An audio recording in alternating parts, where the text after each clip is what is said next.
Hi hello दोस्तों, स्वागत है आप सबको मेरे यूट्यूब चैनल में। कैसे हो दोस्तों आप सब लोग? आशा करती हूँ कि आप सब लोग खुश होंगे, स्वस्थ होंगे, तंदुरुस्त होंगे और बहुत बड़े ही मज़े में होंगे।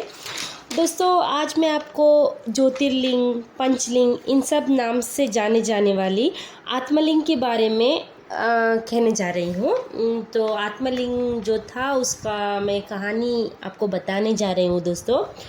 तो जैसे दोस्तों हम जानते हैं कि रावण जो थे वो बहुत बड़े शिव भक्त थे, ब्राह्मण थे और ऊपर से सारे पुराण वेद शास्त्रों में पारंगत थे। तो रावण की माँ जो थी वो भी शिव जी की बहुत बड़ी भक्त थी। वो क्या करती थी कि समुंदर के किनारे बैठ के समुंदर की रेत से शिवलिंग बनाती और उसकी पूजा करती। पर जब भी पानी आती तो उसकी बनाई हुई शिवलिंग टूट के बिखर जाता। तो वो सब देख के रावण ने अपने माँ से बोले कि जिस लिंग में शिव जी का आत्मा बसती है वो जिसे आत्मलिंग कहते हैं उसे ही मैं आपको ला कर दे दूंगा। तो ये जो बार बार टूट रहा है इस लिंग की पूजा न करो, मैं जो शिव जी का आत्मा बसने वाले आत्मलिंग है वही आपको ला के दे दूंगा। ऐसे कह के रावण घोर तपस के लिए चले जाते हैं और तपस के लिए बैठ जाते हैं। तो ये देखते हुए नारद जी नारायण के पास आते हैं और कहते हैं कि अगर सारे शक्ति रावण ने मांग लिया तो यहाँ पे सब कुछ खराब हो जाएगा, सब कुछ सर्वनाश हो जाएगा। तो वैसे ही इधर शिव जी प्रसन्न हो रहे होते रावण जी को। तो रावण क्या करता है कि पूरे कैलाश को अपने दोनों हाथों में पूरा कैलाश पर्वत को उठा लेता है। तो फिर जाके शिव जी जो है पार्वती मैया के साथ प्रसन्न हो जाते हैं, दर्शन देते हैं रावण को और पूछते हैं कि क्या चाहिए, बोलो मैं तुम्हारे तपस्या से प्रसन्न हुआ, जो तुम्हें चाहिए मैं वो तुम्हें दे दूंगा। तो ये सुनते ही रावण क्या करता है कि वो पार्वती मैया को देखता है और उसके दिमाग में कुछ ख्याल आता है, अगर पार्वती चलेगी अपने साथ तो शिव जी भी पीछे पीछे आएंगे। तो ये सोचता है और कुछ नारायण के कुछ कृपा से वगैरह रावण क्या करता है कि साक्षात पार्वती मैया को ही मांग लेता है। तो पार्वती मैया को मांगने के बाद शिव जी तो भोले भंडारी है, वो तो भोलेनाथ है, तो वो सौंप देते पार्वती को, उसके साथ जाने के लिए भेज देते। तो ऐसे ही वो घने जंगल से पार्वती मैया को लेके जा रहे होते तभी नारद जी उसके सामने आते और बोलते हैं कि शिव जी ने आपके साथ छल किया है, आपके साथ उन्होंने जो भेजा है वो पार्वती मैया नहीं है।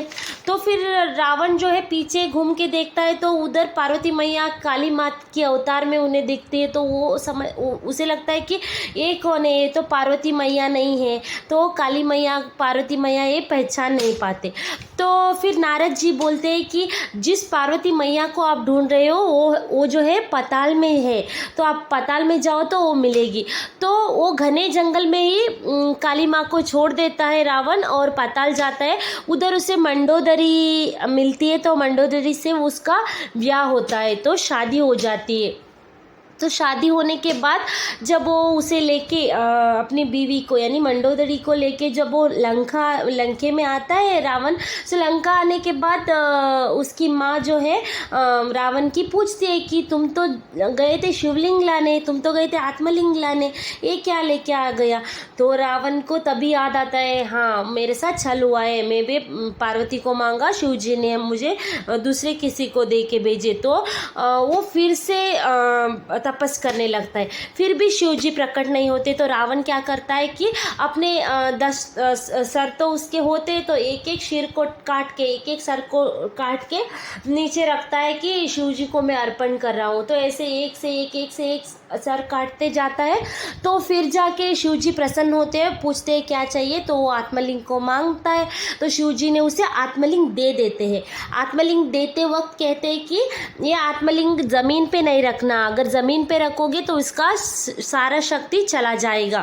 तो इधर नारद गणेश जी के पास आते हैं, गणपति बप्पा के पास, और बोलते हैं कि आपके पिताश्री ने जो आत्मलिंग है जिसमें शिव जी का आत्मा बसती है, उसे रावण के हवाले कर दिया, ये अभी सर्वनाश खचित है। तो फिर गणेश जी एक अपनी चतुरता से एक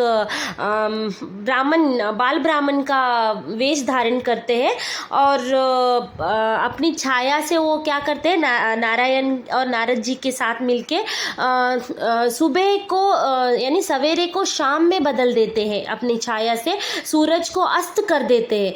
तो रावण जो ब्राह्मण थे तो उन्हें क्या करना था कि संध्या वंदना करना था शाम को, तो अभी शिवलिंग को नीचे नहीं रख सकते थे, तो वो क्या करता है कि वो जो बाल ब्राह्मण था उसके हाथ में दे के कहता है कि इसे नीचे न रखो, मैं संध्या वंदन करके आता हूँ। तो गणपति बप्पा कहते हैं ठीक है, मैं 3 बार बुलाऊंगा, 3 बार बुलाने पर भी अगर आप नहीं आए तो मैं नीचे रख दूंगा। फिर वो क्या करते हैं, चतुरता से 2 बार हल्के से यानी नाजुक से बुलाते हैं, जैसे कि रावण को ना सुने, और तीसरे बार जोर से बुलाते हैं और रावण के ना आने पर वो नीचे रख देते।